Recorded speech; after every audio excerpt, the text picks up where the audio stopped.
Breaking news! The Miami Dolphins are officially entering one of the most pivotal moments of this offseason, and trust me, what's happening behind the scenes is going to shake fans to their core. We're not just talking about regular training camp battles. No. We're talking about decisions being made right now that could catapult the team straight to Super Bowl contention or set the franchise back in ways fans aren't ready to accept. And trust me, some of these moves are already causing some serious surprises. The drama is real, the stakes are sky high, and the pressure is mounting, not just on the players fighting for roster spots, but on a front office that continues to prove it has no fucking clue what it's doing. Yep, you heard me right. Chris Greer, the guy who should have been fired years ago, still has his fingerprints all over the roster, and once again, his questionable decisions are putting the team at risk. I've got the inside scoop on position battles that are way more intense than anyone expected. There are players on the brink of being cut, rookies being forced into big roles before they've even played a game, veterans struggling to hold down a starting spot. And what about the future of this Dolphins team? It could depend on how the next few weeks play out. But before we dive into all the chaos,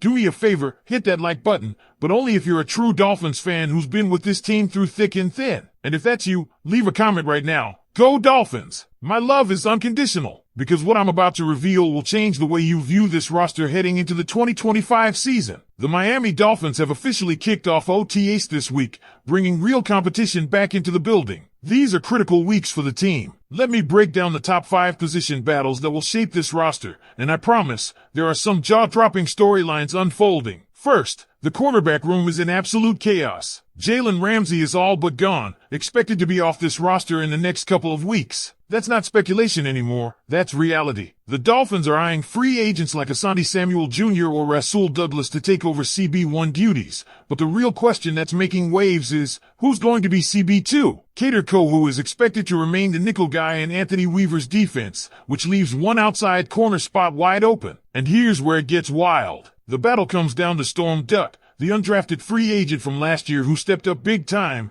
and Cam Smith, the former second-round pick from South Carolina. Cam Smith, man, his rookie year was an absolute disaster. Didn't play a snap under Vic Fangio, got injured, missed the first 4 games last year, and when he came back, horrific. In just 103 snaps, he was so bad that the coaching staff yanked him and put in Storm Duck instead. Duck, on the other hand, actually held his ground. When Kendall Fuller went down late in the season, Duck was the one lining up opposite Ramsey, not Cam Smith. Now, the front office keeps saying they believe in Smith. Cameron Wolfe even reported they're focused on developing him into his full potential. But let's be real. If Cam Smith doesn't light it up this summer, his time in Miami could be done before it ever really started. Every single rep at OTA matters for him. Fans, this is the first big debate. If you had to pick one to be the starting boundary corner, who would it be? Cam Smith or Storm Duck? Now let's shift to the safety room, which is completely revamped. Last season's starters, Jordan Poyer and Javon Holland, are both gone. That leaves 4 players in a heated fight for the 2 starting spots. We're talking about free agent signings Ifeatu Melifonwu from Detroit and Ashton Davis from the Jets,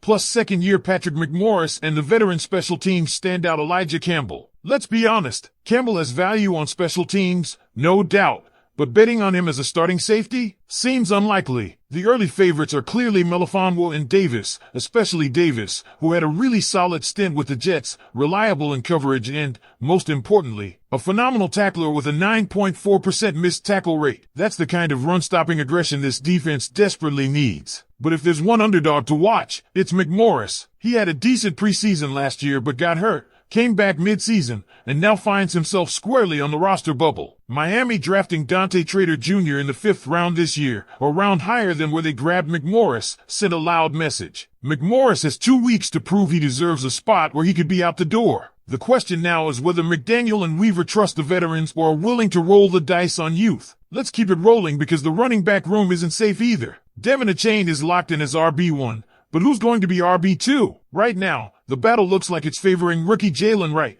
the 4th-round pick out of Tennessee, a guy with scary speed, solid pass protection, and versatility that perfectly fits this offense. But don't count out Alexander Mattison, signed this offseason. His role looks like it'll be the power back, 3rd and short, 4th and short, the guy you trust to pick up 2 yards when it matters most. He's a downhill runner with a 5 feet 11 inches, 220-pound frame that thrives in those situations. However, when it comes to punching it in at the goal line, his track record gets a little sketchy. Either way, it wouldn't be shocking if by week 1, the depth chart behind a chain looks totally different with any combination of Wright, Madison, or even Melvin Gordon. Let's talk linebackers now because this is another battle that's flying under the radar. We know Tyrel Dodson and Jordan Brooks are the starting inside linebackers. Both are locked in, both under contract for 2 more years. But linebacker 3? That's a war brewing between Willie Gay Jr. and KJ Britt. Britt comes in with more snaps from last season, racking up 632 snaps with Tampa Bay. Solid in the run game, better than average in coverage,